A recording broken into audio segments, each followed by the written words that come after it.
पाकिस्तान पाकिस्तानी है और पाकिस्तानी रहेगा।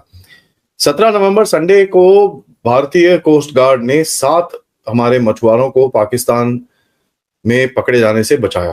पाकिस्तानी कोस्ट गार्ड्स का अगर आप देखें तो इंडियन कोस्ट गार्ड ने पीछा किया है और बीच समुद्र में पाकिस्तानी कैद से भारतीय फिशरमैन को छुड़वाया है।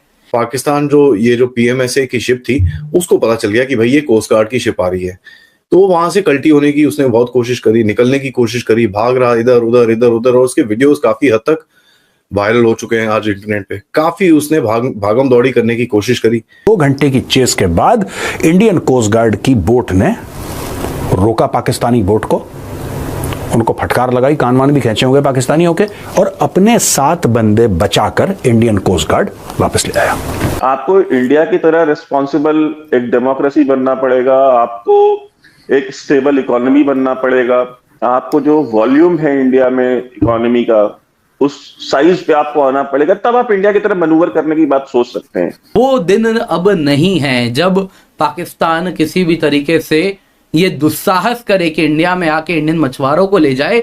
इंडियन जहाज उनसे फार एडवांस्ड है, फिर वो कोस्ट गार्ड के ही क्यों ना हो, और वो तेजी से उनका पीछा करके उनको घुटने टेकने के लिए भी मजबूर करवाने के लिए आज सक्षम है और तैयार भी है। नमस्कार दोस्तों, कल हमारी भारतीय कोस्ट गार्ड ने पाकिस्तानी नेवी को इंडियन ओशन में सरेंडर करवाया और अपने 7 भारतीय मछुआरों को रिहा करवाया। दरअसल दोस्तों, पाकिस्तान के नेवी ने गुंडागर्दी करते हुए भारत की इंटरनेशनल वाटर्स में आ गई और हमारे मछुआरों को जबरन अरेस्ट करके अपने देश ले जाने लगी। इतने में ही हमारे भारतीय मछुआरों द्वारा इमरजेंसी कॉल को रिस्पॉन्ड करते हुए हमारी कोस्ट गार्ड की टीम एक्टिव हुई और 2 घंटे के लंबे चेस में पाकिस्तान के बड़े नेवी शिप को समुद्र से सरेंडर करवाया और अपने 7 मछुआरों को रिहा करवाया। और अब इन मछुआरों को वापस भारत ले आया गया है और अब भारत इन्वेस्टिगेट कर रहा है ताकि भारत पूरी दुनिया के सामने पाकिस्तान का काला चेहरा ला सके। और आप सबको याद होगा कुछ महीने पहले जब सोमालियन पायलट्स द्वारा जहाज़ों को बंदी बनाया जा रहा था, तब हमारी इंडियन नेवी ने कई सारे पाकिस्तानी मछुआरों को और अन्य ट्रेडर्स को सोमालियन पायलट के चंगुल से रिहा करवा करके उन्हें वापस पाकिस्तान लेकर आया था। लेकिन अब पाकिस्तान भारत का इन एहसान को भूल करके भारत के पीठ में ही छुरा घोंप रहा था। तो चलिए इसी पर आगे पाकिस्तानी मीडिया का रिएक्शन देखते हैं। दोनों कंट्रीज के बीच में एक एरिया होता है जिसको नो फिशिंग जोन बोलते हैं। पानी की बात कर रही थी, यानी कि नो फिशिंग जोन के पास थी, नो फिशिंग जोन के अंदर नहीं गई, और वो डेफिनेटली पाकिस्तान के मैरिटाइम बॉर्डर्स के अंदर नहीं थी। मैरिटाइम बॉर्डर जो पाकिस्तान का था वो पार नहीं करा था, अपनी साइड थे। 7 हमारे फिशरमैन थे उसके अंदर। तो हुआ ये कि जब हमारे 7 फिशरमैन वहां पे थे तो अचानक पाकिस्तान का शिप वहां पे आया और पाकिस्तान का शिप उनको पकड़ के ले जाने लगा। आप समझ रहे मेरी बात? गैर कानूनी हरकत करी पाकिस्तान मैरिटाइम सिक्योरिटी एजेंसी ने, पीएमएसए। उनका जहाज था तो इनकी छोटी सी फिशिंग बोट थी, उनका जाहिर सी बात है, उनका they had a bigger vessel, a bigger ship. तो वो लोग आए और दुनिया भर का चेस करके इनको पकड़ के ले गए और इनकी नाव इतनी डैमेज कर दी जो मछुआरे थे भारत के कि इनकी नाव डूब गई, यानी कि काल भैरव बाद में डूब गई, नाव डैमेज हो गई। स्टोरी ये हुई कि कैप्चर होने से पहले उन्होंने रेडियो सेट में एक एसओएस दिया। एसओएस यानी कि सेव आवर सोल्स, एसओएस यानी कि हम मुसीबत में हैं, हमें बचाओ। उन्होंने एक मैसेज दिया अपने रेडियो सेट में, पाकिस्तानी आए और पकड़ के ले गए। तब तक वो मैसेज इंडियन कोस्ट गार्ड के हेडक्वार्टर पहुंच चुका था।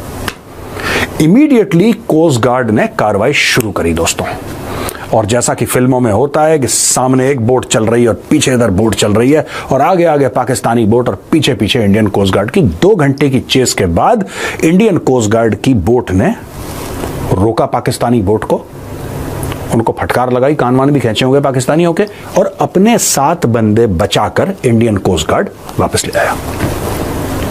सबसे पहले Indian coast guard, big salute to you, very well done, we are very proud of you. और पाकिस्तान ने भी अपना दस्तूर बरकरार रखा। 1971 में भी सरेंडर करा था उन्होंने, अब समुद्र पे भी सरेंडर कर दिया। पहले जमीन पे करा था, अब समुद्र पे कर दिया। ये जो मैरिटाइम पायरेसी है पाकिस्तान की तरफ से, this is obviously unacceptable.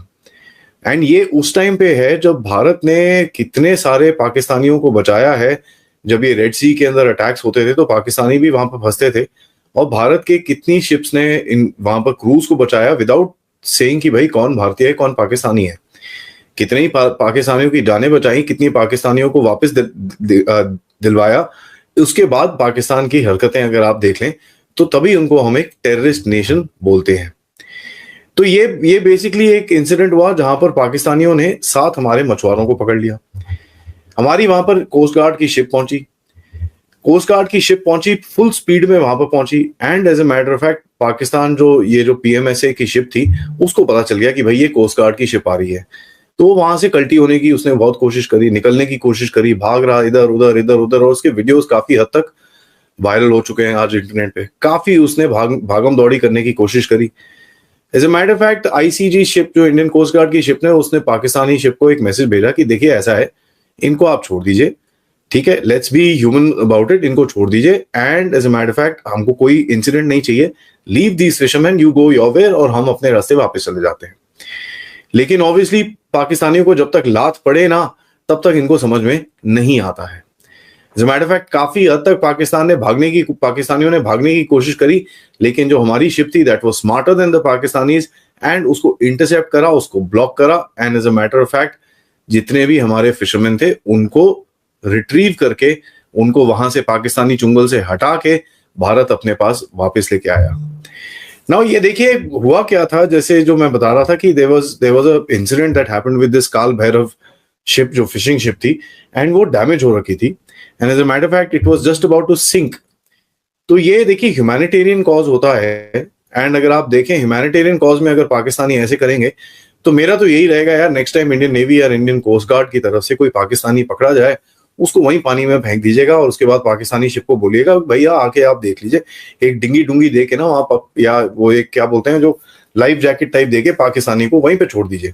Let them also understand that if they can't have basic humanity, जो हम एक्चुअली एक्सपेक्ट नहीं करते हैं इनसे, पाकिस्तानियों से ह्यूमैनिटी की एक्सपेक्टेशन करना is like actually expecting a dog to start singing, वो होगा नहीं, ठीक है। तो ये चीज हमको भी ऐसी एक पॉलिसी निकालनी पड़ेगी कि कोई पाकिस्तानी अब से पकड़ा गया, just float them out into the ocean, हमको भी उसी तरह से इनसे बिहेव करना पड़ेगा। जो इंडियन कोस्ट गार्ड की शिप है वो वापस पहुंची ओखला हार्बर में 18 तारीख को, ठीक है, एक दिन लगा उसको वापस आते समय। उसके बाद एक जॉइंट इन्वेस्टिगेशन हुई, state police, intelligence agencies, fisheries authorities, काफी हद तक इंटेलिजेंस एजेंसीज जितनी भी थी उन्होंने एक इंटेरोगेशन करा, उनका इन्वेस्टिगेशन करी,